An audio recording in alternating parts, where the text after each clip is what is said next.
Welcome again to another video. This one is over direct and inverse variation.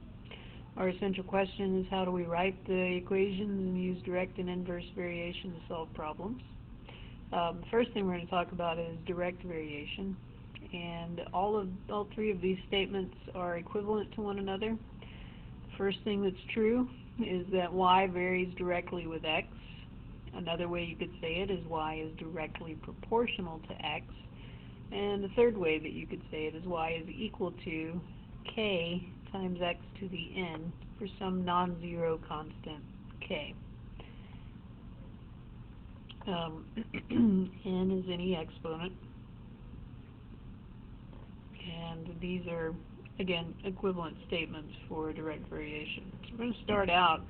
Go ahead and pause if you need to copy down the notes.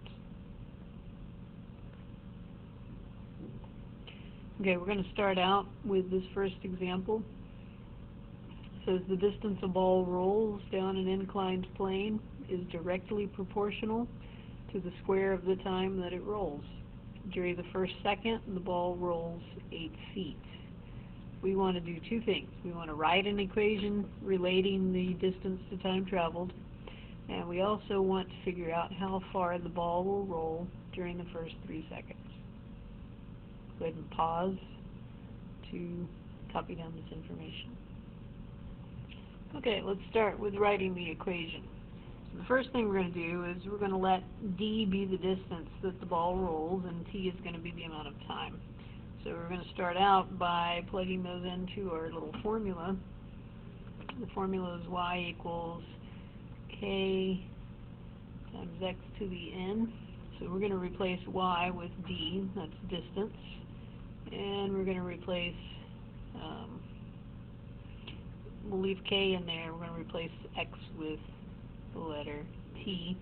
And it tells us in the problem that we are squaring time, so n is going to be equal to 2. And we plug it in as our exponent. Take a moment to copy that down. Okay, according to the problem, d is equal to 8 feet during the first second. So when d is 8,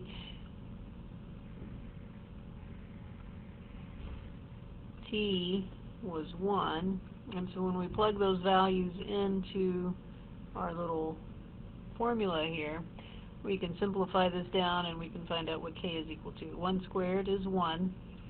So from this, we get that k is equal to 8. K is known as our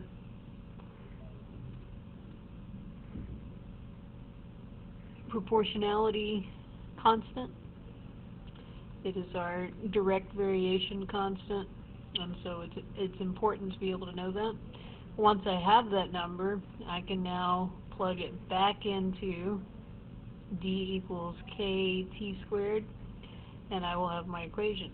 So my final equation is d is equal to 8t squared.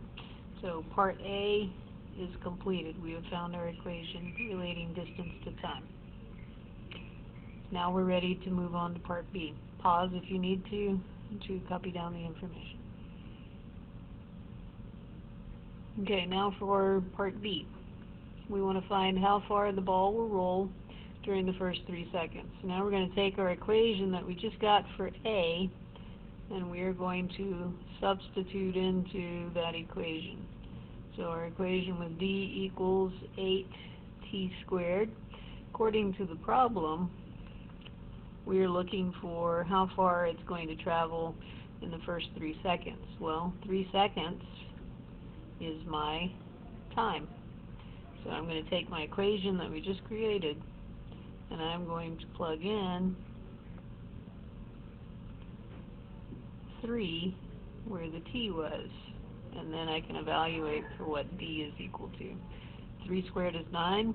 9 times 8 is 72. So in a matter of 3 seconds, the ball will have rolled 72 feet. And that is it for example number 1. Go ahead and pause and copy down your information. Inverse variation. Following statements are also equivalent. Y varies inversely as x. Y is inversely proportional to x. And the third one, y is equal to k over x for some non-zero constant k. Take a moment to write down this information. Okay, example 2. A company has found that demand for its product is inversely related to the price of the product. When the price is $6.25, demand is 400 units. Approximate the demand when the price is $5.75. So first thing we're going to do is we're going to let P be the price and X is going to be the demand. So we're going to set up our equation. X equals K over P. Again, P is price and X is demand.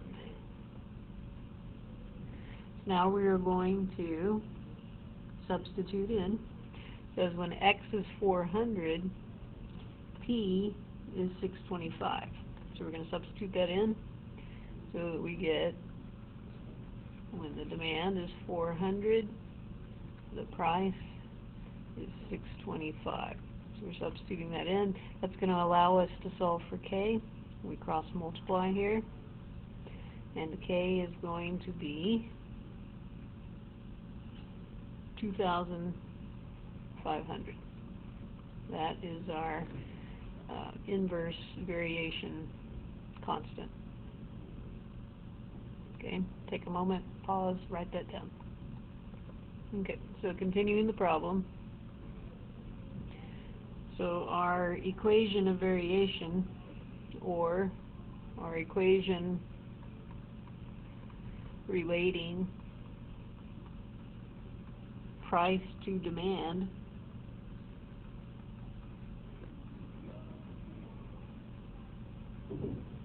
is, if I substitute back in the K, I'm going to get that X is equal to